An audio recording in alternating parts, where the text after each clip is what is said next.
তোমার পরিচয় দিয়ে তুমি স্টার্ট করো। আচ্ছা, আমি Shri Barun Kumar Bhattacharya, assistant director of agriculture subject matter Ranaghat sub division.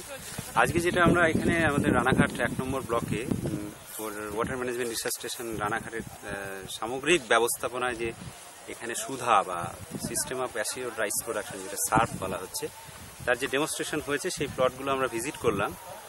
এর সঙ্গে সঙ্গে আমরা একটা প্লটে আজকে হারভেস্টিংও করলাম, অর্থাৎ ক্রপ কাটিং এক্সপেরিমেন্ট যেটা বলা হয়, আমরা কাট করলাম।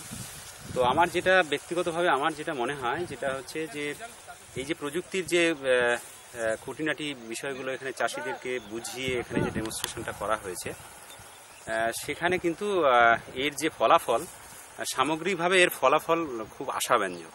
তার কারণ এখানে আমরা প্রায়শই দেখছি বৃষ্টিটা অনিশ্চিত হয়ে পড়ছে, ফলে কৃষকদের বীজতলা তৈরি করা এবং সেই বীজতলা থেকে তৈরি হওয়া চারা মূল জমিতে রোয়া করে যে ফসলের যে ব্যবস্থাপনা, অনেক সময় কৃষকদের প্রতিবন্ধকতার মুখে পড়তে হচ্ছে।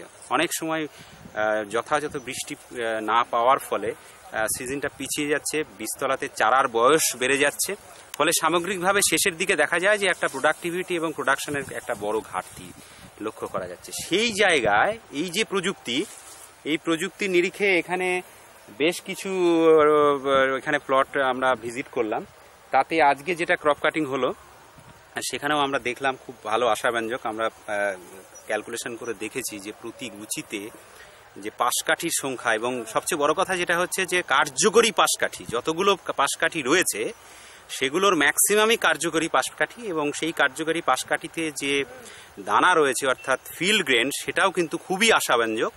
এখানে বহু ক্ষেত্রেই দেখা যায় যে কৃষক যে প্রথাগত পদ্ধতিতে যে বীজতলা থেকে চারা, বেশি বয়সের চারা রোয়া করে যে প্রথাগত পদ্ধতিতে যে চাষ করেন, সেখানে গুচিতে চারার সংখ্যা অনেকাংশেই এতটা মানে বেশি ব্যবহার করেন, ফলে সেখানে নাম্বার অফ টিলার্স হয়তো বাড়ে, কিন্তু এফেক্টিভ টিলার্স সেটা কিন্তু একটা বড় প্রতিবন্ধকতার জায়গায় যায়, এবং সেখানে filled grains, number of filled grains per panicle, এটা কিন্তু বহু ক্ষেত্রে দেখেছি আমরা একটা প্রোডাক্টিভিটির ক্ষেত্রে একটা বড় অন্তরায় হয়ে দাঁড়ায়।